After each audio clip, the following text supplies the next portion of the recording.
বন্ধু বান্ধৱীসকল হিয়া ভৰা মৰমেৰে হিয়াৰ ভাষাৰে ঋতুৰ তুলিকাৰে লিখি প্ৰাণৰ স্পন্দনেৰে তোমালোকলৈ আগবঢ়ালোঁ মুক্তিপাহি নামৰ এটি অন্যতম চেনেল।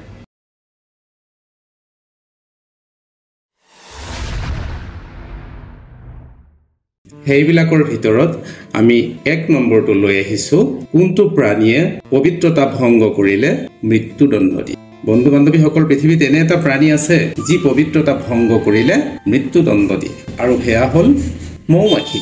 মৌমাখিয়ে আমাক মৌজোল দিয়ে, আৰু জানেনে মৌজোলত থাকে ভৰপূৰ পৰিমাণৰ এণ্টিঅক্সিডেণ্ট, এমিনো এচিড, ভিটামিন আৰু মিনাৰেল, যিবোৰ আমাৰ জীৱনৰ খুব প্ৰয়োজনীয় তত্ত্ব। সেয়েহে আমি মৌমাখি এই প্ৰাণীটো আমাৰ জীৱন চৰ্চাৰ জীৱনশৈলীৰ পৰা কেতিয়াও ইয়াক মুচি দিব নোৱাৰে। বন্ধু বান্ধৱীসকল, তোমালোকে সদায় মনত ৰাখিবা, তেওঁলোকে নিজক প্ৰতিৰক্ষা কৰিবৰ কাৰণে গাত এটি হালৰ দৰে শুং আছে, সেয়া বৰ বিষাক্ত। সেয়েহে তোমালোকে মৌমাখিৰ পৰা সাৱধানে থাকিবা। বন্ধু বান্ধৱীসকল, দ্বিতীয়টো প্ৰাণী হ'ল এনে এটি প্ৰাণী যি মালিকৰ কাৰণে সদায় সুখ, শান্তি আৰু উন্নতিৰ কামনা কৰে। আচৰিত যেন লগা নাইনে বন্ধুসকল? এই কথাও আপোনালোকে জানি ৰাখিব, মেকুৰী আমাৰ দৈনন্দিন জীৱনৰ উৰ্জা শক্তি বঢ়াব পাৰে, আমাৰ মনৰ প্ৰফুল্লতা বঢ়াব পাৰে, আৰু যেতিয়াই আমি যিকোনো বিষয়ৰ পৰা আমি প্ৰফুল্লিত হওঁ, আনন্দ হওঁ, সুখ পাওঁ, আৰু তেতিয়াই আমাৰ মগজুৱে ৰিলিজ কৰে ডপামিন নামৰ এটি হৰমন, আৰু যি হৰমন আমাৰ শৰীৰৰ কাৰণে অত্যন্ত প্ৰয়োজন।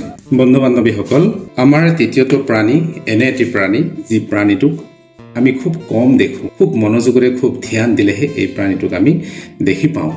ই এনে এটি প্ৰাণী যি শান্তিৰ গীত গাই গাই সুসন্তান জন্ম দিয়ে। ঠিকেই শুনিছে, পৃথিৱীত এনে এটি প্ৰাণী যি শান্তিৰ গীত গাই গাই সুসন্তান জন্ম দিয়ে, সেয়া হ'ল কুমাৰণী পোক। পিছে এই কুমাৰণী পোকটো বিষাক্ত। আমি সদায় এই কুমাৰণীৰ পৰা সাৱধান হৈ থকাটো প্ৰয়োজন। বন্ধু বান্ধৱীসকল, আমাৰ 4 নম্বৰ প্ৰাণীটি এনে এটি প্ৰাণী যি মালিকৰ আটাইতকৈ ভক্ত আৰু মালিকৰ আটাইতকৈ বেছি প্ৰতিৰক্ষাৰ দায়িত্ব এই প্ৰাণীটোৱে লয়। বন্ধু বান্ধৱীসকল, সেয়া হ'ল কুকুৰ। পিছে কুকুৰৰ দাঁত বীজাণুযুক্ত আৰু বিষাক্ত, সেয়েহে আমি কুকুৰৰ পৰা সাৱধান হৈ থকাটো প্ৰয়োজন।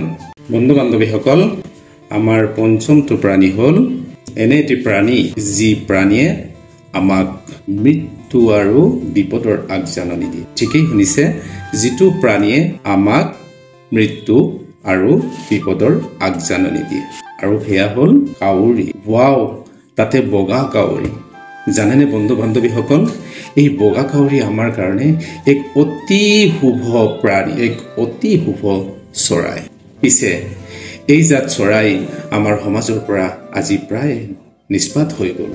জানেনে বন্ধু বান্ধৱীসকল, এইবিধ প্ৰাণীয়ে কৰা আহাৰসমূহৰ অধিকাংশ আহাৰ মানুহে খাবলৈ শিকিলে, যেনেকৈ ঠেং, পেটু, নখ, ছাল আদি।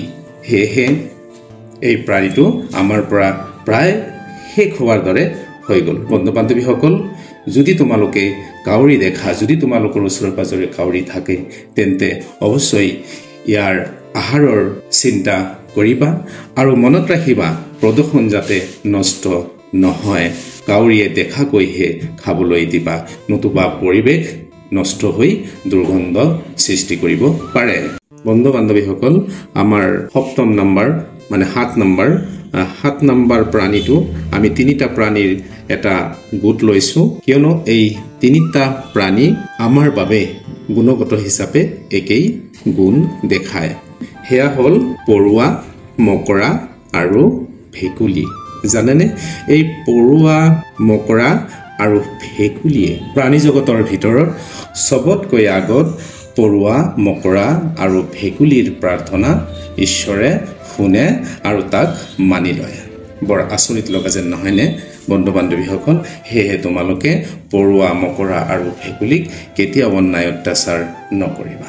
বন্ধু বান্ধৱীসকল, কাগজে কলমে মানুহে মানুহক শ্ৰেষ্ঠ জীৱ বুলি কয়। পিছে অহিংসা বোধেৰে, গুণ জ্ঞান সাধনাৰে চেতনাৰ জগতত প্ৰৱেশিলে হয়তো হ'ব পাৰে সৃষ্ট, নতুবা মানুহ হ'ব নিকৃষ্ট, মানুহ হ'ব নিকৃষ্ট। বন্ধু বান্ধৱীসকল, তোমালোকে ভালে থাকিবা। তোমালোকৰ সফলতা কামনা কৰি জয় আই অসম, বন্দে মাতৰম, সত্যম জ্ঞানম অনন্তম ব্ৰহ্মা নমঃ। আল্লাহ হাফিজ।